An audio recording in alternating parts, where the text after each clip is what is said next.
continue where we left off. Thank you.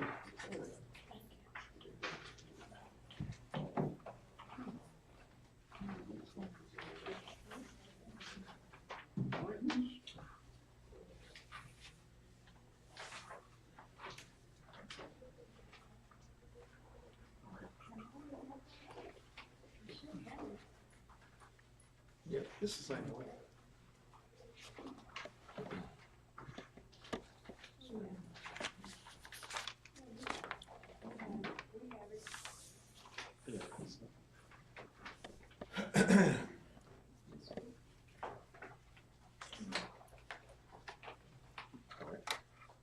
Well, good evening, everybody. Good evening. Welcome to the Wednesday night class of the Bridgewood Church of Christ. And if you have anything like this that beeps, chirps, or makes one of those interesting ringtones, you don't have to turn it off, but just put it on silence for the next. We got about 40 minutes, and it's definitely good to see everybody. Glad to be back. And we're going to continue on our lesson on the Christian and entertainment. And last time, if I recall, we stopped on slide number 10. Slide number 10. And thanks for everybody for tuning in online. But before we get started,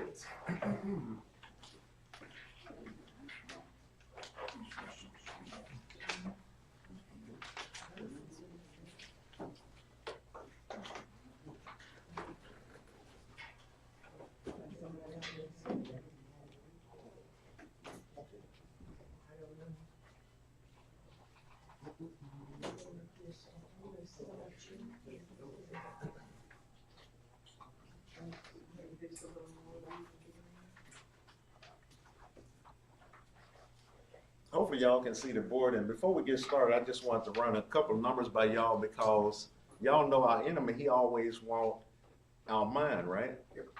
And I was just doing a little bit of research, and tonight we're going to talk about addictions, not only outside of the body, but inside the body too.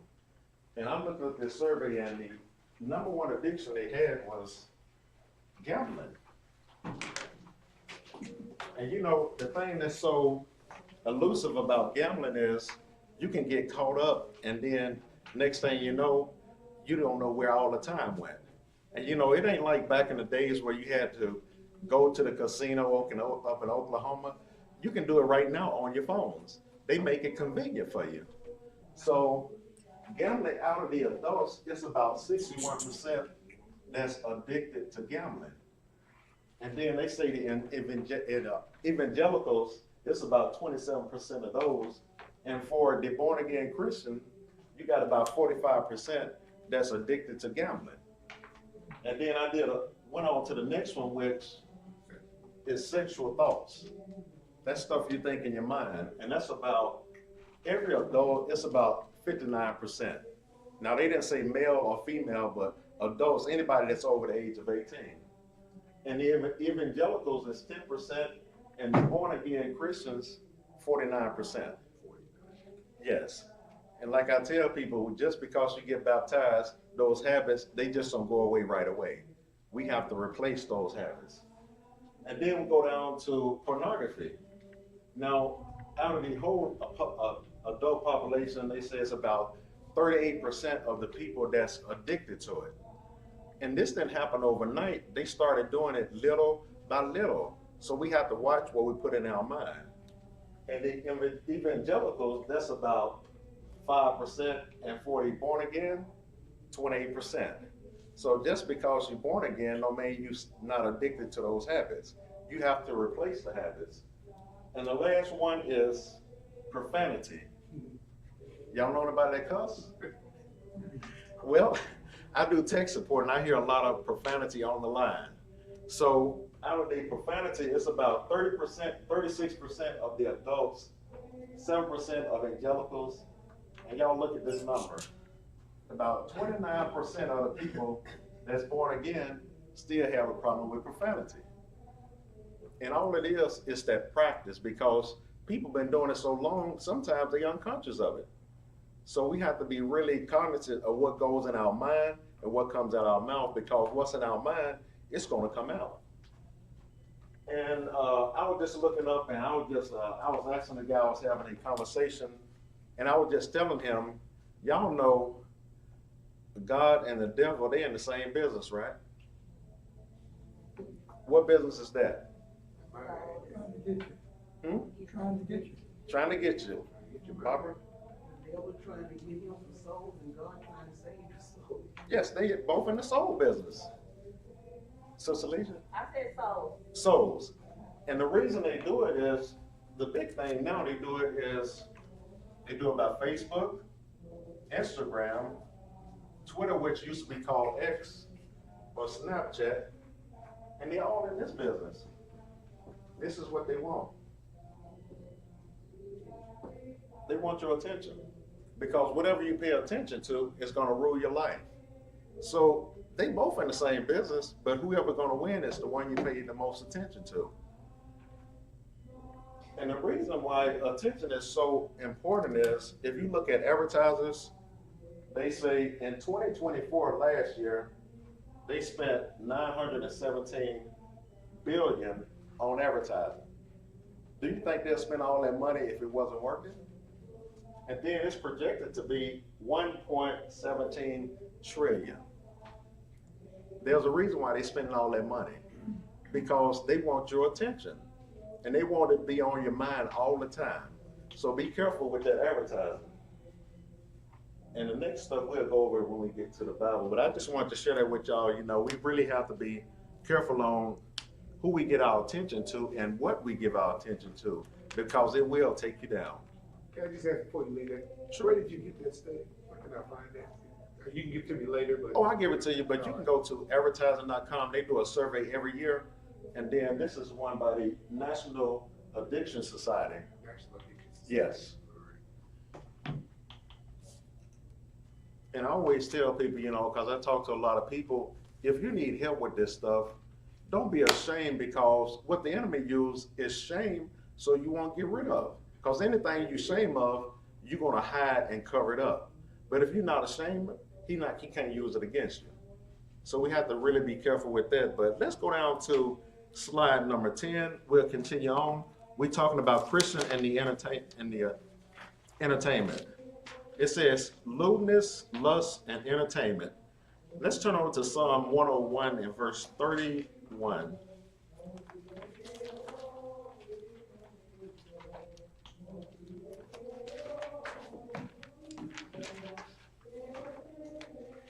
What page? Oh, slide number 10. Oh, what page? Oh, Psalm, in my Bible, it's gone. yeah, Psalms 101 and verse number 31. I'm going to find it. I'm in this book all the time.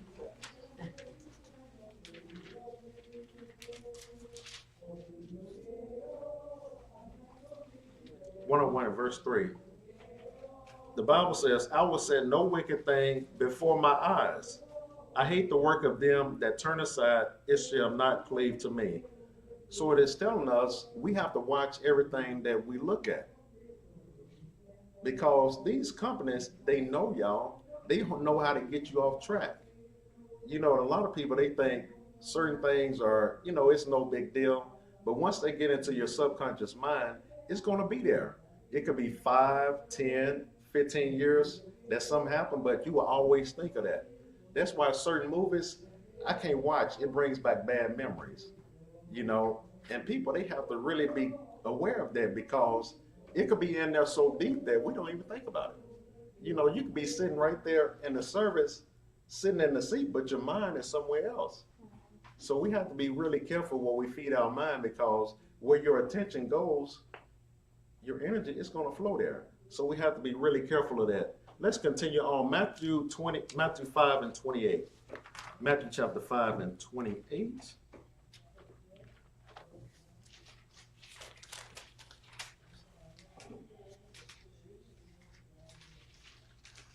Actually, we'll start at verse number 27.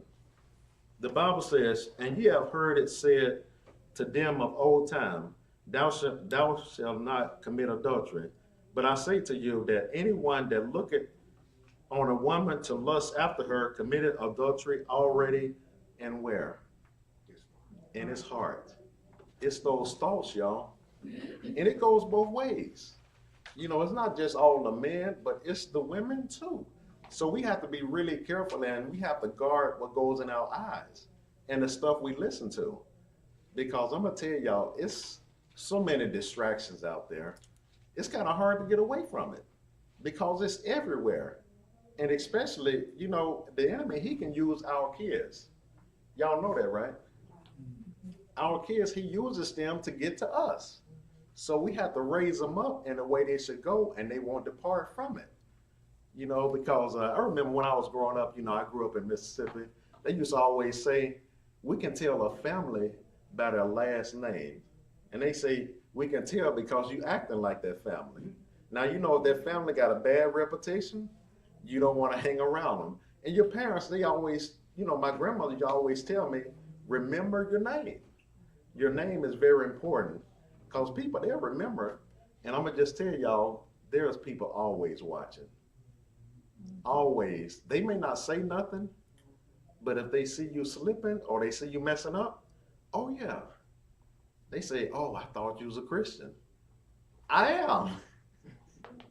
But people, they will hold that against you and they'll use that as a reason why they don't come in. So we have to be really careful of that stuff because once you put it out there, we can't get it back, y'all. Let's continue on slide number 11. Let's turn over to Job 31 and verse number 1.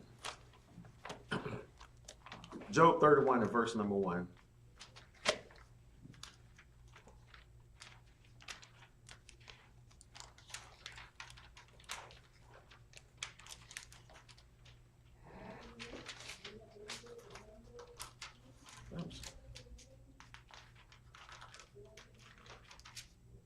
And the Bible says, I made a covenant with what? With my eyes. Why then should I think upon a maid? Let me say, I made a covenant. Let me turn this. Oh, here we go.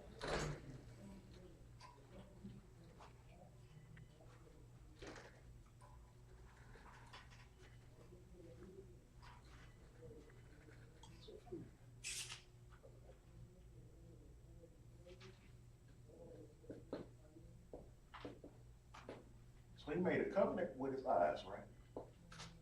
Now, what is a covenant? Anybody? A promise? It's a promise. It's an agreement. So if you made a covenant and you said you was gonna do this and you didn't do it, you know it's gonna be some consequences, right? You made a covenant or an agreement. That's just like in law. If you sign a contract and you don't agree to that contract or you don't uphold your terms, there will be some consequences. You know, but this is heavier consequences than the law because we have to be careful of when we make that agreement. When we came into the body, we agreed that we'll live faithful unto death, right? Then nobody said, who told y'all it was going to be an easy road? Was anybody told that? I know I wasn't told that. But I made that agreement to be faithful unto death. And you know, the problem comes in is when we don't upheld our side of the covenant. Because sometimes we can say stuff when we got that good feeling, but then when life started getting hard, don't some people kind of back up or back out of it? So we have to be really careful of the covenant. But he said, I made a covenant with my eyes. So we have to make those agreements and we have to stick to them. Let's continue right along. For, slide number 12. Let's turn over to 1 Timothy 2. We'll start at verse number 9.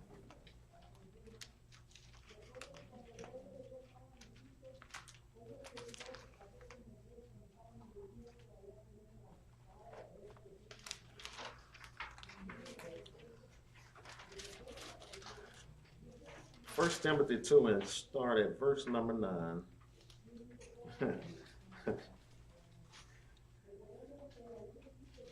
The Bible says, in like manner that women adorn themselves in modest apparel, with shameless and sobriety, not with braided hair, or gold, or pearls, or costly array, because which becometh because which becometh women professes godliness with good works.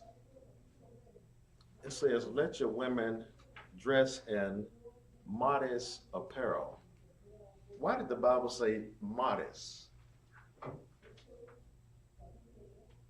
Anybody?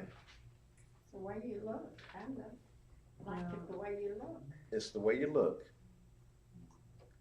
Yes, ma'am. Well, you don't want everything hanging out and coming to church, you know, I mean, well, you don't wanna do that anyway, you Yes. know, but it embarrasses me to see people dressed that way. Yes, ma'am. Your appearance or your apparel a lot of times reflect the attitude that's that you're portraying. Yes. So depending on what you're looking for, might be the way you dress. Yes. And we had a saying too, you know, back when I was giving my presentations, they say dress how you want to be addressed. You know, if you don't want people talking a certain way, don't dress a certain way. And I've given a lot of presentations, y'all, and it's been some times where, you know, you in there, everybody got eyes now, let's be honest. I mean, even in the church, you get out there, you do the presentation, and you're looking like, are you coming to the church or are you coming to the club? Are you dressed to please God or are you dressed to please yourself? And some, they wear stuff that's not, you know, I don't know, back in Mississippi, what they used to do, if somebody came in and they weren't dressed appropriate, the sisters would give them a sheet and tell them, you can't come in here like this. Because it was tempting the man. And you know, we're not really coming here for that, but I mean, nowadays, they don't do it as much, but it was pretty bad. But they had to let them know, you come in to serve God. You don't come for that, but it's a lot. I mean, it still go on now. I gotta be honest with y'all, it still go on, but we have to watch that stuff because even if you dressing like that to get a person, guess what? You're gonna have to continue to do that. And they say modest reason because a lot of times some of the brothers may not be strong enough. You know, so we have to be careful not to tempt the brothers. And also, it's some brothers, the same thing. We ain't got off. We have to be careful not to tempt the women. And we just have to be aware of that all the time because images are so powerful. I'll just give you an example. Y'all remember growing up seeing those cartoons on the commercial? You know, like the Walt Disney, the old ones? Some of them. Even if you mention that, it brings up a picture in your mind, right? Now, you probably haven't seen that in 20, 30 years, but it brings up that image. That's why we have to be careful exactly of what we're seeing. And it says, which should be proper professing godliness. You know, your dress is a representative of God. And if you got half your clothes off, you're not representing God, you're representing the other God. So we have to be really careful about that. Yes, ma'am. You always calm me down when I'm thinking about stuff. I see your mind moving. You know, we're supposed to witness to the world, and there's a lot of folks out there, they don't have anything to choose from in their clothing. They just have what they've had given to them. A lot of times it's not by choice that they're wearing those things. And I have found that I have just had to, you know, I just have to look at the individual, look them in the eye, and try to, you know, communicate with their heart, with them, with their heart, and not worry about their clothing. I just have to turn that off, you know, and not worry about that. Because, you know, I just know too many people that just don't have anything but what they've been given to them, and that, or what they can scrounge out of the trash. And so. Okay, I gotta say about that. yes, yeah, I appreciate that. Bob? I was just gonna say thank you. That's it. Yes, yes. But I definitely appreciate that, but we really have to just be careful, and I was just really talking about the ones that have it and go overboard. Well, Yeah, but- as Christians, we should, Try to help them. we should Yes. make the effort to make sure we don't dress obscenely Yes. or indecently or, Oh, yes. you know. Because we are trying to be an example, because I remember I invited a guy out and he said he had went to one of the ones that have the instrument this and that, and they was dancing, and he said, Booker, what's the difference between that Church of Christ and what y'all doing? He said it's still the same name, but they was getting on down in there. And you know, I had to explain it to him that everybody that has, it's unfortunate the ones that have the name on it, you have to go in there and see what's in there because they're not practicing what they're supposed to be doing. That's another thing we have to be careful too, because I'm gonna tell you, it's a lot of confusion, and that's a trick of the enemy. He don't want you to get into the word like we're supposed to, because y'all know he twists those scriptures. That's how he got Eve. He said, you shall surely not die. Right there from the beginning. So we have to really, really be careful about everything that we do, because I'm gonna tell y'all, people, they watching. When we was down there at Galveston last week, people, they watching. You know, people, they can know you from miles away.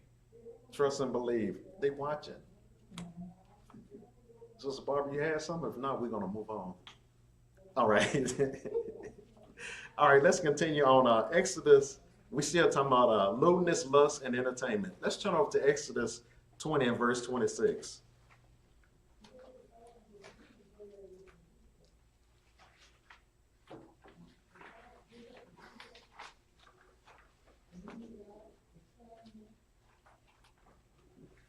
I'm going to start at verse number 24. It says, an altar of earth thou shalt make unto me, and shalt sacrifice thereon, that burnt offerings and thy peace offerings, thy sheep, and thy oxen, in all places where I record my name, I will come unto thee and will bless thee. And if thou wilt make an altar of stone, thou shalt build upon a hew stone, for if thou lift up thy tool upon it, thou shalt have polluted it. Neither shall thou go up unto the steps of the altar, that thy nakedness be not discovered thereon. Yes, it's deep, but we have to really cover up and don't let the world see everything. Because sometimes I see people, you know, even in the body, they just overshare. You know, it's like certain things you got to keep in private. Everybody don't want to hear your business. We have to cover that stuff up. And if we're saying nakedness, that means basically you exposed. And believe me, the world, they like for Christians to be exposed. And you know, it could be not even in the church, it could be somebody from another denomination. But then they will come to you, and I'm like, they're not even part of the body. But people love to throw stones, especially if they know you're a Christian. Oh yeah, they be watching. They be watching, but you know what? I just tell them, watch on. And eventually they'll see. Because y'all remember, it was about 3 weeks ago. It was a young man, he came to visit, and he was like, Brother Booker, I remember you 15 years ago.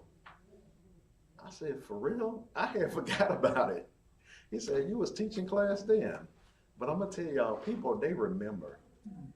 That's why we have to be on our P's and Q's at all time.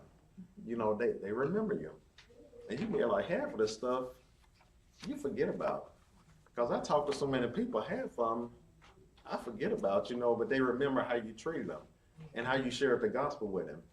And you know, don't be so caught up on the results, because they may not be ready to come in now. But it could be 5, 10, 15 years from down the road, and then they're ready. Because I talked to people and they said, so-and-so talked to me 5 years ago, but they planted that seed. And our job is just to keep on planting the seeds. And when you plant that seed, don't just look at it, plant another one. Because we never know when the seed is gonna come up. We never know. But let's continue on. We still talking about, we on slide number 14 now. Lewdness, lust, and entertainment. Let's turn over to Proverbs 5, verses 15 through 20. Proverbs 5, verses 15 through 20.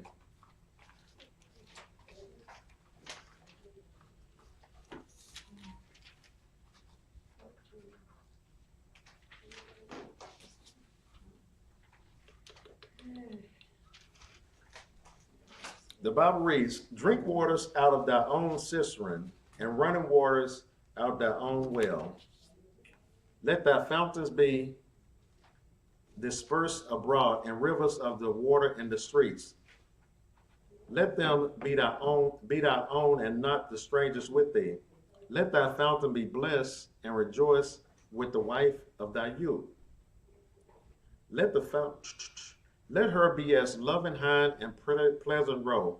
Let her breast satisfy thee at all times, and be thou ravished always with her love. And why thou wilt, my son, be ravished with a strange woman, and embrace the bosom of a stranger. So it says, our springs should overflow in the streets, but it's our own springs. And you know, I tell people, the Bible is also a love letter too. If you get into the book, you will understand it. And it says, let them be yours, and leave never to be shared with strangers.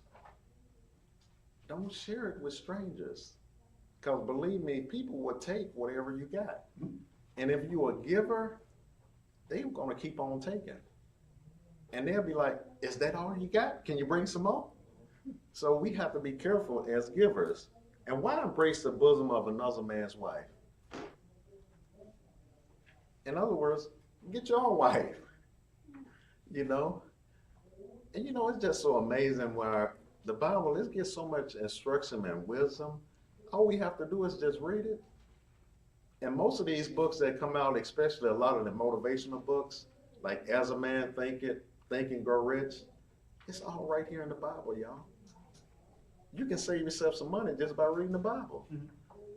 And people, they will take some scriptures out of the Bible and put it in another book and sell it for $19.95. It's the same Bible that you read. But you know, people, they want another book, so they will go out and buy it. And they'll make $1 million, $2 million over putting just a little bit snippet in the Bible. So I tell people, save your money, just read the Bible. And it's the same exact thing. And when I share certain things with people, they be like, I didn't know it was in there. It's been in there all the time. You just have to get into the book. So we have to just make sure that we are keeping what's ours and don't share it. Let's go to, all right, slide number 15. Let me do a time. Oh, we good on time. We still talking about lewdness, lust, and entertainment. Let's turn over to 1 Peter 2:11. 1 Peter chapter 2 and verse number 11.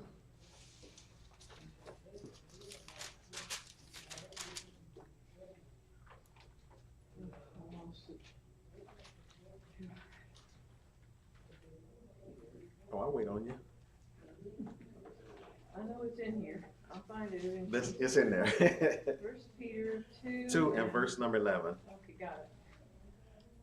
The Bible says, dearly beloved, I beseech you as strangers and pilgrims, abstain from fleshly lusts, which war against what? The soul. There's a reason why the Bible tells us to abstain. Because we warn against ourselves. That's like a double-minded man. It's not stable in all ways. We are really warned against ourselves. Just like one day, all right, I'm with you, God. The next day, I'm not. Or even sometimes, after we get out of service on Sunday morning, the devil is attacking. Matter of fact, sometimes he comes in here on Sunday morning and have the suit on just with you, have the dress on just with you, because his job is to steal, kill, destroy, and to cause discord in the body. You know, and a lot of times I tell people, you know what? Let's just make this right. Because I don't want to fight with another brother, and then we up here beefing in church, and then y'all know, guests see that stuff, right? They can feel when there's tension in a body. Believe me, when we go and visit other churches, you can feel it, y'all. You can feel it, and it's so obvious. And I'm sitting here thinking in my mind, they know we guess, right? We not here every Sunday, but y'all can't even put on your best act for the visitors, and that's when you know it's a problem. And it's all about those egos. You know, if we got all the egos out, it'll be a better body. But everybody want to be in charge. I did this. I say, I ain't did nothing. God did it. He did it through me. Yes, ma'am. Brother, we shouldn't be acting and performing, no way. It should be sincere and real. Yes. We should just love our sisters and brothers enough to when we do have guests, we know how to behave. Yes. And you're not necessarily feeling it, you can see it. If it's there, it's there. Yeah. So, yeah. Oh, yes, I appreciate that. And let's continue right on. We're talking about now lasciviousness. That is on the next one.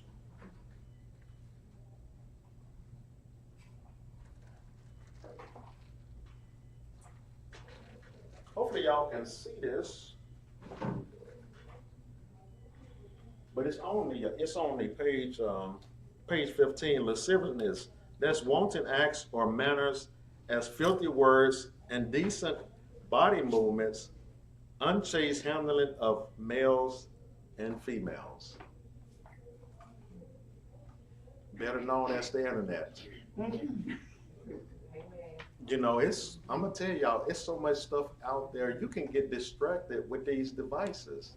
They don't even call them phones no more, they call them devices. Because they divide.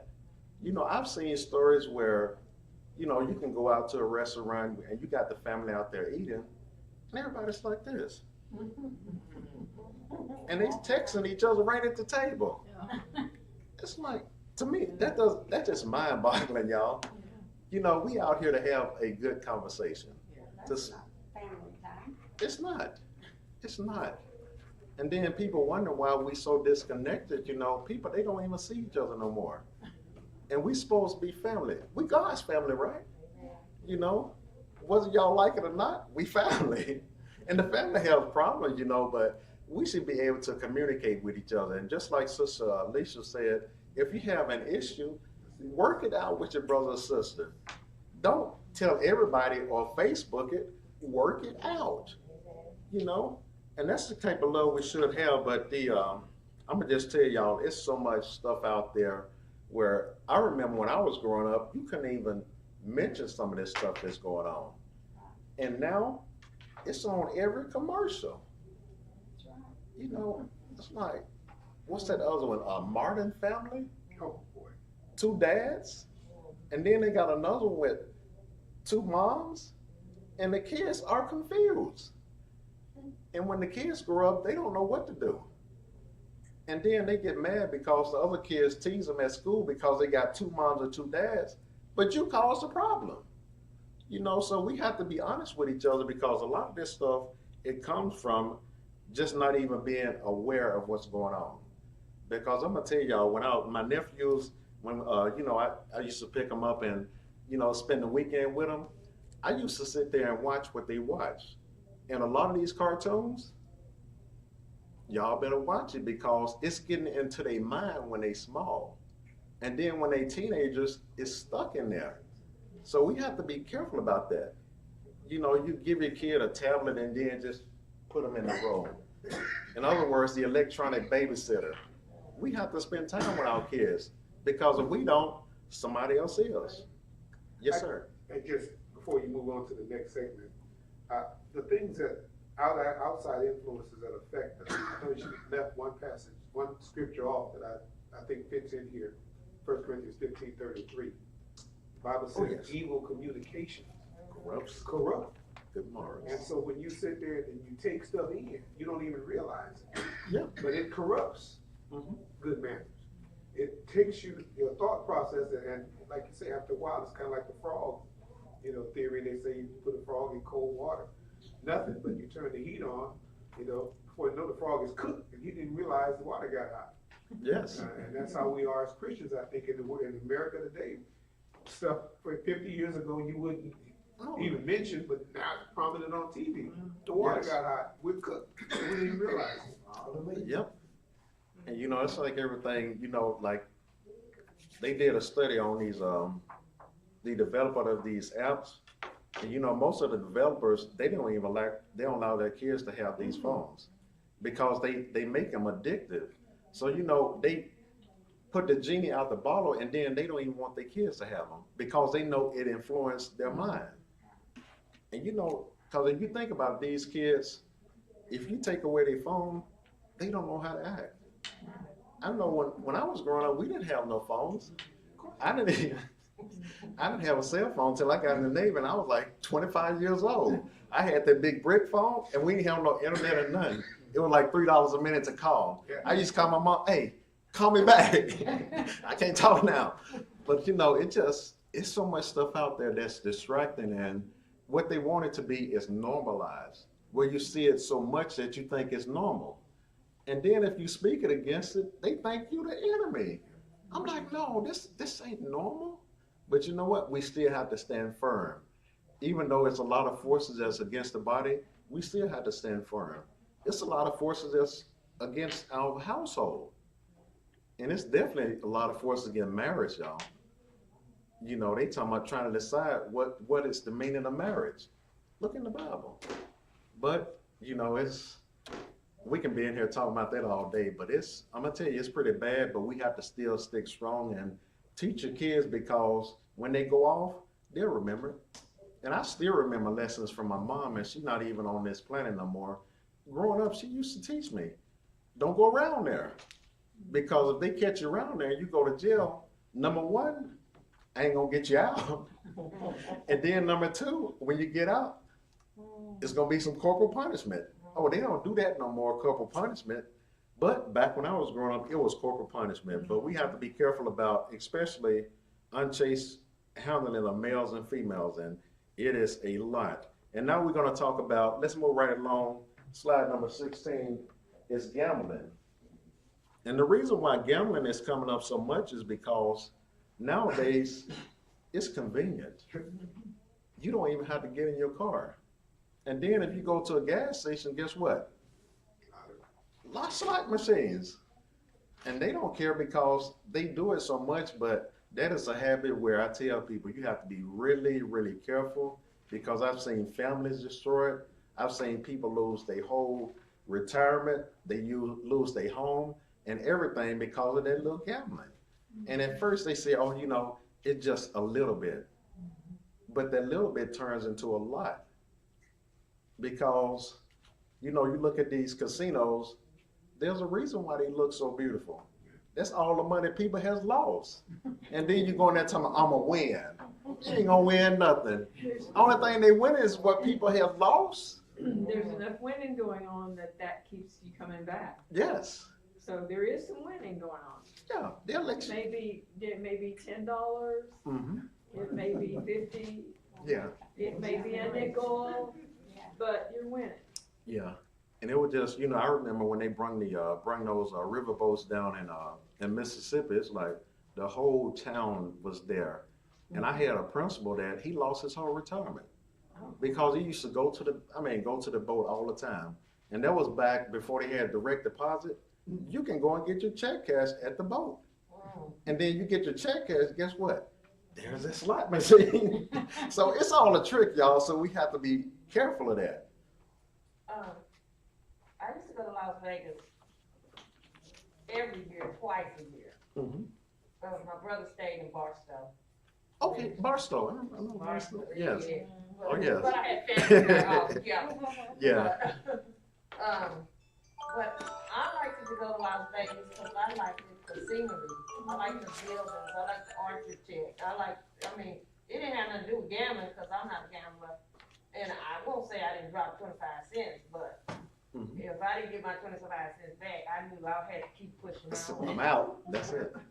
I'm just not, I wasn't into gambling, but Vegas is, I don't know about now, because I haven't been there since 2010, but it was just beautiful. It was beautiful to look at. Yeah. Yeah, and I appreciate that because I remember one time I had a layover. I was going out to California and I had a layover in Vegas. Now, you know, when you go into the airport, as soon as you step on the floor, it's a casino. And I had a layover for 8 hours, you know, my flight, and then come back till 8 o'clock that morning. So, you know, I was trying to get some sleep. I'm here, ding, ding, ding, ding, ding. And I'm like, come on. But they had people in there, they was kind of, I don't like to call people old, but they was elderly. And one guy had a oxygen tank, and I sat there and watched him for about 3 hours. And he would win a little bit and put it back, win a little bit and put it back. And it's like, you can never come up. You know, but I definitely appreciate y'all. And you know what? It's 5 minutes till, so we'll start this next week. And then, actually, next week we're going to start a new series about the parable of the about the parables, because it's Vacation Bible School. So we'll do that in July, and then we'll come back in August and continue on. Yes, ma'am. Now, it kind of made me laugh because I remember I'm in Louisiana, and Yeah. I went to Sweetport over there. Oh, yeah. Did gambling, and they used to call them the gambling mamas. I mean, they Yeah. at that time, I don't know, they was coming out with coins, and they had buckets. Mhm. The mamas had buckets lined it up, and this one lady out came in, and she was like, "Baby, come here." I went over to where she was. She said, "Can you help me tote these buckets up there?" I said, "What?" She said, "Oh, I've been here since yesterday." She said, "Now I gotta get these buckets." She said, "But here, wait and watch my bucket." Now, I don't know why she thought that I was a Facebook and I'm looking at all them coins in that bucket. And she said, "Let me go change my opinion." I mean, they gamble until It's they just addictive. get wet and everything. She had other pins right there. Yeah. And she said, "Let me go change my pen and we'll come back and I'll give you some." Oh, I'll man. give you. Well, she gave me $20 after I helped her tote them buckets up there. And I said, "Ma'am, well, if I wasn't here, who else?" She said, "Oh, them tenants." So I ain't got to do nothing but raise my hand and tell them. She said, "I come here so much." Oh, yeah. She was in a chair. She said, "I Yeah. just raise my hand and they'll come with the little pushing thing or get them and take them up there for me." I said, "Oh, okay." Oh, But yeah. they call them the gambling moms. That's it. And there was a lot of me there too. Gambling moms. Appreciate that. On that note, thanks for attending the Bible class tonight. Please like, comment, and share it out. But I definitely appreciate y'all participation. And Lord's willing, I'll see y'all Sunday